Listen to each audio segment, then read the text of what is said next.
Hello friends, welcome back to my channel. ये इस ड्रामे के हिंदी एक्सप्लेनेशन का पार्ट 3 है, तो चलिए वीडियो को स्टार्ट करते हैं। नेक्स्ट सीन में मिन हॉस्पिटल में अपॉइंटमेंट लिया हुआ था।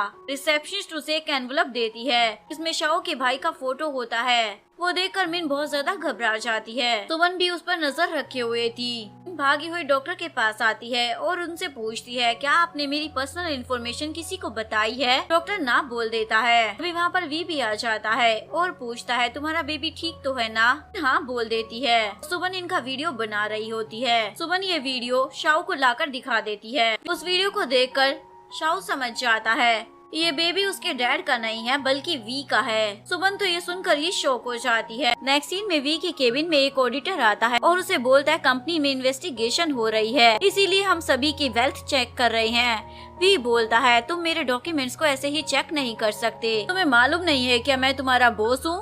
लेकिन तभी शाओ वहाँ पर आ जाता है और बोलता है, ये सभी को करवाना पड़ेगा, मैंडेटरी है, इसीलिए तुम्हें भी अपने सारे डॉक्यूमेंट चेक कराने होंगे, क्योंकि कोई कंपनी के पैसों को ओवरसीज बैंक में जमा कर रहा है, पर वो बंदा कौन है ये बात पता नहीं चल रही है। ये बोलता है, मैं तो नहीं कर रहा हूँ। शाओ बोलता, हाँ मुझे तुम पर भरोसा है, आखिरकार तुम मिन की कजन जो हो, भला तुम ऐसा क्यों करोगे? लेकिन फिर भी हम चेक करेंगे। उसके बाद हमें मिन की प्रेगनेंसी के बारे में भी तो बात करनी है ना? बोलता है, मुझे तो पता भी नहीं था कि वो प्रेग्नेंट है। शाओ के वहाँ से जाते ही वी मिन को कॉल करता है। इधर वी डॉक्टर से मिलने आती है और वो उनसे अपनी रिपोर्ट मांगती है, तो पीछे से वो उनके कंप्यूटर में से अपनी सारी रिपोर्ट डिलीट कर देती है। जल्दी से अपनी कार में आकर बैठ जाती है, लेकिन रास्ते में उसे वोमिट आ जाती है, इसलिए वो कार से उतर जाती है। तभी उसका ड्राइवर जो कि जी होता है उसके डॉक्यूमेंट को उठा लेता है और उसके बदले कोई और डॉक्यूमेंट रख देता है। वो शाओ को लाकर दे देता है। शाओ उन डॉक्यूमेंट्स की फोटो लेने लग जाता है। सुमन और शाओ समझ जाते हैं वी और मिन मिलकर जरूर कुछ करने वाले हैं। तभी वी भी वहाँ आ जाता है और बोलता है, तुम दोनों तो बड़े बेशरम निकले। शाओ उसे डॉक्यूमेंट्स दिखाता है। वी बोलता है, जो तुम्हें करना है ना कर लो, तुम मेरा कुछ नहीं बिगाड़ पाओगे। ये बोलकर चला जाता है। दूसरी तरफ मिन हॉस्पिटल में आती है। एक्चुअली में शाओ के डैड की तबीयत खराब हो गई थी। डॉक्टर बताते हैं अगर उनका सही से इलाज नहीं हुआ तो वो कोमा में भी जा सकते हैं। मिन उन्हें एक मेडिसिन देती है, आप उन्हें दे देना, उनका कोमा में जाना बहुत ही ज्यादा जरूरी है, और वो उसे एक ब्लैंक चेक ऑफर करती है। लालची डॉक्टर मान जाता है। डैड के कोमा में जाने की बात शाओ को पता चल गई थी, इसलिए गुस्से में घर में आता है। वे बोलते, क्या हुआ, अपने डैड को बाय करने आए हो क्या? शाओ तो उसे मारता है। लॉयर उसे विल दिखाता है, जिससे उसे पता चलता है उसके डैड ने अपनी सारी प्रॉपर्टी और कंपनी मिन और उसके होने वाले बच्चे के नाम कर दी है, और शाओ को तो बस चिल्लड़ मिली है। वी से पूछता है, मेरे डैड एकदम ठीक थे तो अचानक से उन्हें क्या हो गया? वी बोलता है, बीमारी तो तुम्हारे परिवार में चलती ही आ रही है, इसलिए तुम्हारे फादर बीमार हो गए और तुम्हारा भाई तो मर ही गया था और गुस्से में उसे मारने वाला था, पर वी के बॉडीगार्ड उसे ही पकड़ लेते हैं, जिसके बाद वी उसे धोने लग जाता है। तभी सुमन बीच में आ जाती है, मैंने पुलिस को यहाँ बुला लिया है। वी बोलता है, मैं तुम्हारे शाओ को छोड़ दूंगा, पर तुम्हें मेरे पास आना होगा।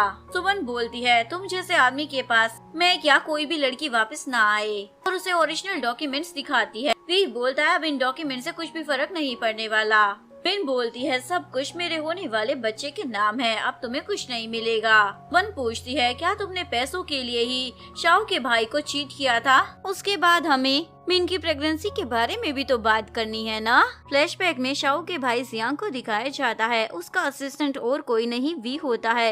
वो उसे कंपनी की फाइनेंशियल रिपोर्ट दे रहा होता है। इस साल कंपनी को काफी प्रॉफिट हुआ है। तभी वो देखता है एक लेडी स्वीपर पर चिल्ला रही होती है, क्योंकि उसकी वजह से उस लेडी की ड्रेस खराब हो गई होती है। वो स्वीपर उससे बार बार माफी मांग रही होती है, पर फिर भी वो लेडी उस पर चिल्ला रही होती है, क्या तुम मुझे इस ड्रेस के पैसे दोगी? तभी मिन आकर सारे मांजरे को संभाल लेती है और उस लेडी को शांत करा देती है। जियांग तो उसकी सादगी का दीवाना हो जाता है। ये उसे मिलवाता है, ये मेरी कजन है और इसका दिल काफी अच्छा है।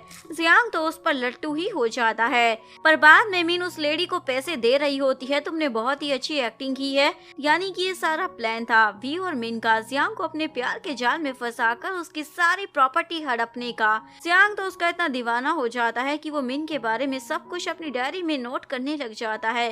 एक दिन उसका भाई शाओ उसकी उस डायरी को देख लेता है और उसे चिढ़ाने के लिए खींच लेता है। डायरी लेने के चक्कर में जियांग वहाँ से नीचे गिर जाता है, जिसके बाद डैड गुस्से में शाओ को चाटा भी लगाते हैं। तुमने अपने भाई को डिसेबल बना दिया है। इधर मिन जियांग को आकर बोलती है, मुझे तुम्हारे डिसेबल होने से फर्क नहीं पड़ता, मैं तुमसे प्यार करती रहूंगी। जियांग बोलता है, मैं हमारे रिलेशनशिप को पब्लिक करना चाहता हूँ। मिन बोलती है, अभी नहीं, सही टाइम आने दो, फिर करेंगे। मुझे पता चला है चेयरमैन के लिए सेक्रेटरी की वैकेंसी निकली है, मैं ये जॉब करना चाहती हूँ। जियांग बोलता है, बहुत काम करना पड़ता है। मिन बोलती है, मैं कर लूंगी ना। तो जियांग मान जाता है। जैसे ही वो रूम से बाहर आती है, वी उसे चेयरमैन यानी कि शाओ के डैड की सारी इन्फॉर्मेशन देता है ताकि वो उसकी नापसंद और पसंद को समझकर उसे पटा सके। वे बोलता है, जियांग डिसेबल हो गया, वो तुम्हारे किसी काम का नहीं है, इसलिए तुम्हें उसके डैड को जल्दी से फंसाना होगा ताकि हम फिर उसकी प्रॉपर्टी पर राज कर सके। प्रेजेंट में सुबन बोलती है, तुमने जियांग को मारा है। मिन बोलती है, मैंने कुछ नहीं किया, वो खुद ही मरा है।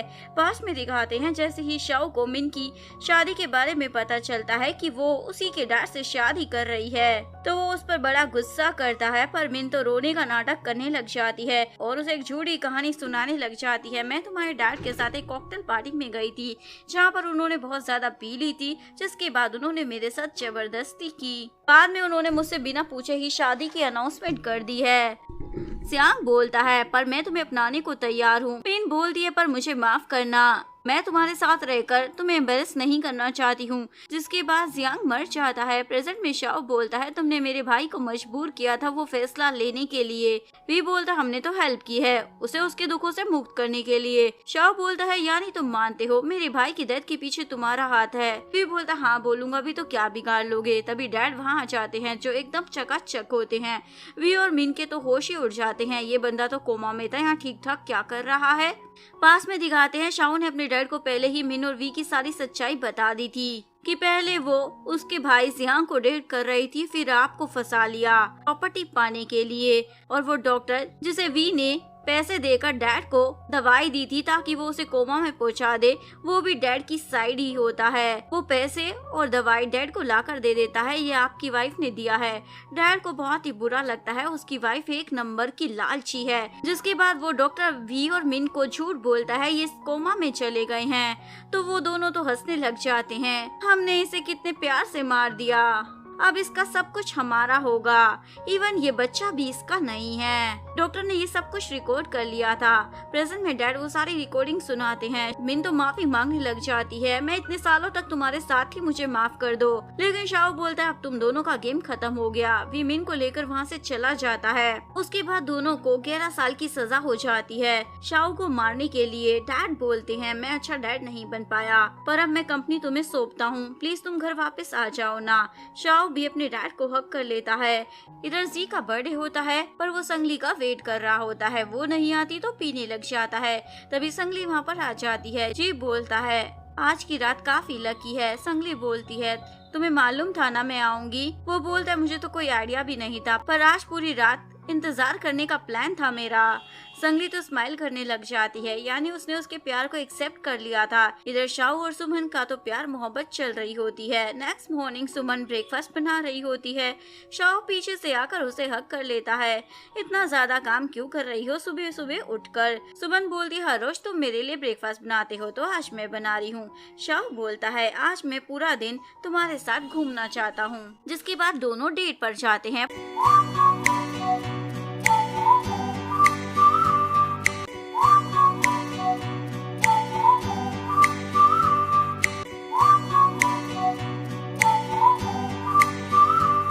पूरा दिन साथ में बिताने के बाद शाओ उसे अचानक से छोड़कर चला जाता है।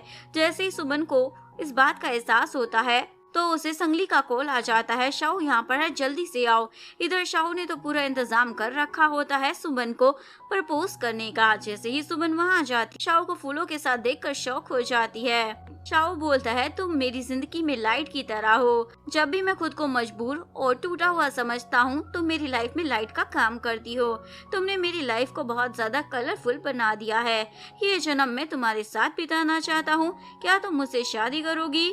सुमन तो हाँ बोल देती है।